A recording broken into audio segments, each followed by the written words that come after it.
ज्येष्ठ गायिका आशा भोसले यांचं निधन। वयाच्या 93व्या वर्षी घेतला अखेरचा श्वास।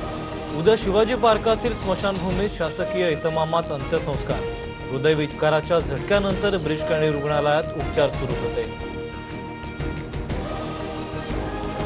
आशा भोसलेंचा संगीत प्रवास आपल्या सांस्कृतिक वारशाला समृद्ध करणारा, हृदयाला स्पर्श करणारा होता। त्यांची गाणी लोकांच्या जीवनात कायम घुमत राहतील। पंतप्रधान मोदींची एक्सवर पोस्ट।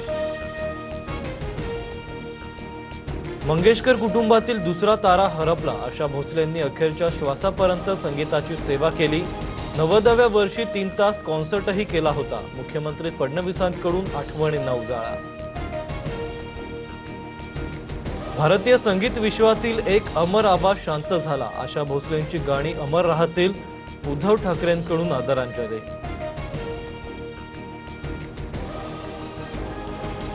संगीत विश्वातील सुरांची सम्राज्ञी काळाच्या पडद्याआड। ज्येष्ठ गायिका आशा भोसले यांना उपमुख्यमंत्री सुनेत्रा अजित पवार यांच्याकडून श्रद्धांजली अर्पण।